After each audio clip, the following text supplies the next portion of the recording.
Hi, this is Ryan of Happy Healthy Vegan, and welcome back to my studio for another patented critical thinking breakdown episode. Well, this week our topic is going to be, do you need to be 100% raw, fully raw, to top out in athletic performance? Pretty bold claim, huh?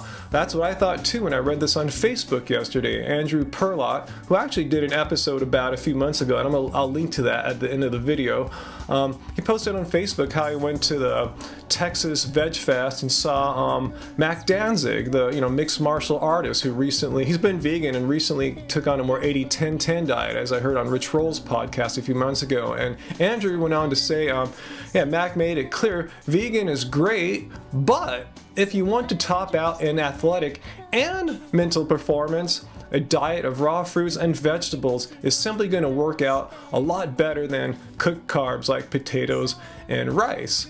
And for those of you who don't know who Andrew is, like I said, I did a video episode on him recently, and he's got very fanatical, almost evangelical is probably a better word, evangelical about his raw foodness, his 100% fully rawness. And let me just show you a couple quick clips to show you what kind of perspective he has. I love my life, and it wasn't this good before I started eating an entirely raw vegan diet. But don't limit yourself. Don't just sit there and not strive for something better just because people think that it's good enough. There's something so much better. It's called an entirely low-fat raw vegan diet, and it will change your life. So I think Andrew's trying to come from a good place. I know he's very enthusiastic about being a 100% raw vegan, but in order to set himself up to be so high and great with this raw vegan diet, notice how he said people like me are just sitting down, settling for something that's just good enough when there's something so much better out there. He sets up this dichotomy, better and best. And I'm definitely not on the best down here. So to make himself look really good, he has to make other people's diets seem less than. I should be striving to get where he's at. And I have a fundamental disagreement with that sort of dualism there, making one group inherently better than the other. But I digress.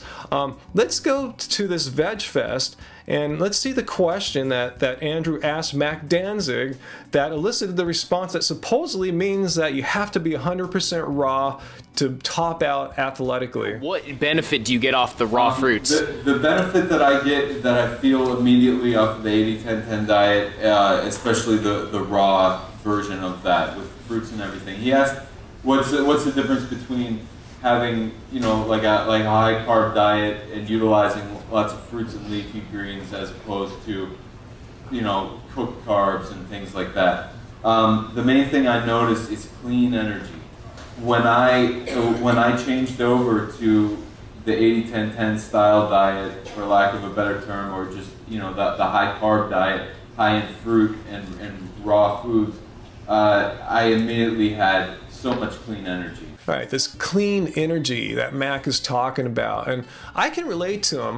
We're kind of similar. We were both vegan for a long time, for a few years, and recently, more recently for him, he went 80-10-10. So he talks about noticing a more clean energy, and I think I know what he's talking about. When you stay all raw, like I do, raw till 4, you have the bananas and the fruits and the mangoes in the morning, you have this nice buzz about you. You want to go out and run. In his case, probably run and box and do whatever boxers do.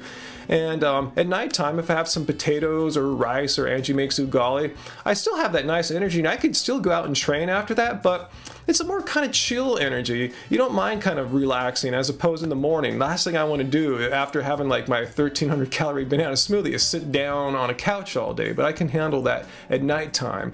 So I think that's what he's talking about, having more clean energy. And let's see what else Max said came about after going more raw vegan style. And as far as strength goes, I never felt a decrease or an increase.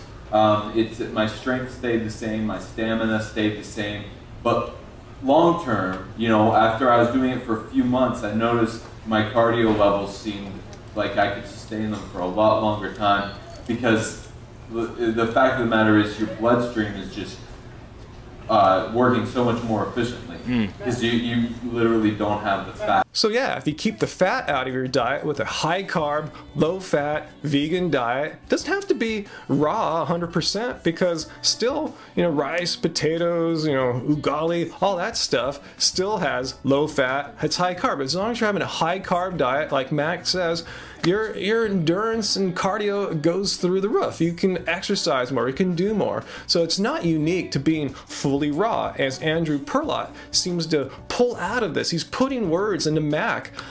Mac even said his strength stayed the same and his stamina stayed the same. Arguably, I think the two most important qualities for a mixed martial artist or boxer to have. I think all this talk of diets being raw or non-raw or whatever, making you, allowing you or not allowing you to achieve top athletic performance is foolish. Think about it. What's the most important things for being a top athlete? Work, right? Top athletes work really super hard, and hopefully they have, fortunately, a lot of them have genetic gifts, like maybe a really strong heart or big lungs for maximum oxygen capacity or what have you. But don't take my word for it here. Let's hear what Michael Arnstein, the guy who founded the Woodstock Fruit Festival, has to say about being the most important quality for getting better as an athlete. You look at other people who've got good fitness, and if you admire that and want what they have, and you gotta be willing to do the work. So number one is you gotta commit to doing the work. You just don't give up. You gotta have that mentality. You gotta be ready and willing to do the work. So that's what you gotta do, guys. If you want to become a really good athlete, best that you can, the most important thing you can do is to work really hard. Put in the hard work that the best athletes in that field are doing. And what's the importance of a raw or high raw diet? I'll tell you, as an older athlete, eating raw or high raw is super important. I can recover way quicker now. My injuries that used to take like weeks to heal go away in days now, and I can get back out there. Even when I'm not injured, I need way less days off to get out there and be back top. So yeah, eating vegan, high carb vegan, super important. I'm not discounting that in any way. I would never want to go back to anything else. No standard American diet ever for me. But I will never say, and no one should ever rightfully say, that you have to be fully raw to hit your top athletic performance. I mean, that's silly. Like Michael Jordan, the best player arguably ever to play the game of basketball, he wasn't vegan. He wasn't fully raw. You're saying he didn't hit his potential because he was not fully raw? That is absurd. Same with Roger Federer, the best person to arguably play tennis. Michael Phelps, he didn't hit his athletic potential. And talking about high carb athletes, Chris Froome, he won the Tour de France last year. You're saying he didn't hit his potential? He should have done better. He would have done better if he were raw. And same with the Kenyan runners dominating the world's running scene, eating a high carb diet. Not raw though, so they haven't hit their athletic potential. Talk like that. That division, Andrew, let me make a plea to you.